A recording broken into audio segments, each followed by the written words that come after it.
Good morning, welcome. Thanks for clicking onto the Kila Chari Torah Daily Halacha Review for Friday, May 21st. We're talking about the rules and guidelines that appertain to the bracha of Shechianu, when we thank God for keeping us alive, sustaining us, and bringing us to this season. Of course, we say that around the holidays.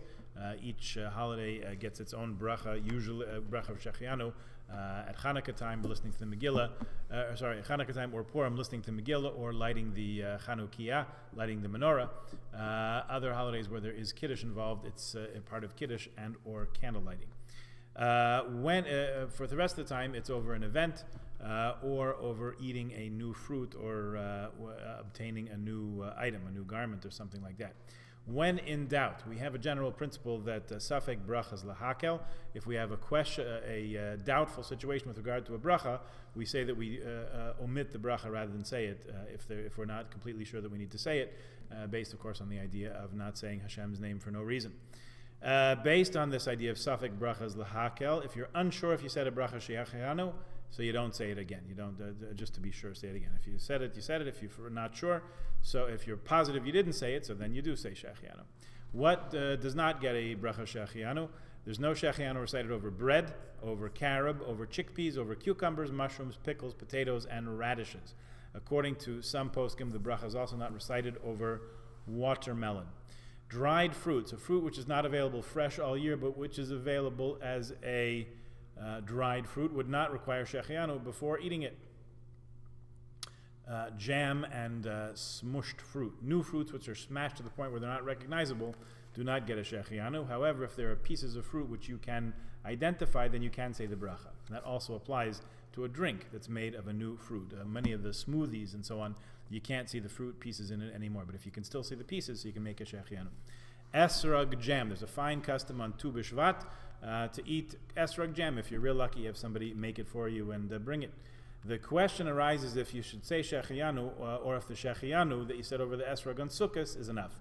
The custom that's followed is to recite a separate Shechianu on the esrog jam. So here's a case where you do have two Shechianus recited over one item. Cooked fruit. If you have a fruit which is not available all year and is cooked, still requires a Shechianu if it's normal to eat that fruit cooked. However, no bracha of Shechianu is recited on an uncooked fruit, which is not usually eaten raw. We usually do not make a Shechianu on wine made from new grapes because we cannot, most of us cannot distinguish between new and old wine. An expert probably can, but the Torah speaks to the majority of people. So what about Shechianu on Kiddush? We're making the Shechianu, of course, when we say Kiddush on Yom Tif, we're making it over the newness of the holiday. And it's included as part of the Kiddush because that's when we're making a series of brachas in any case, particularly sanctifying the words that sanctify the holiday. So that is considered the appropriate time to include the Shechianu. So it's not really over the wine, it's over the holiday. All right, let me just mention the times for Shabbat this evening and tomorrow. Earliest candle lighting this afternoon is 7:09 p.m.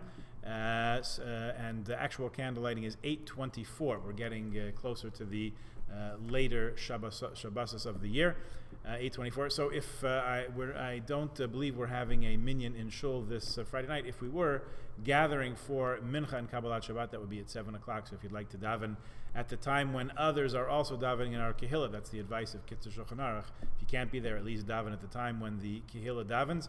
That would be 7 o'clock. Tomorrow morning, Shachar is 10 a.m. Shabbat ends 9:36, so please join us on Zoom for Havdalah. The link is in your email. That'll be at 9:46, 14 minutes before 10, or very close thereabouts. Have a wonderful Shabbos, a good and peaceful and restful and healthy Shabbat, and we will see each other after Shabbat. Good Shabbos.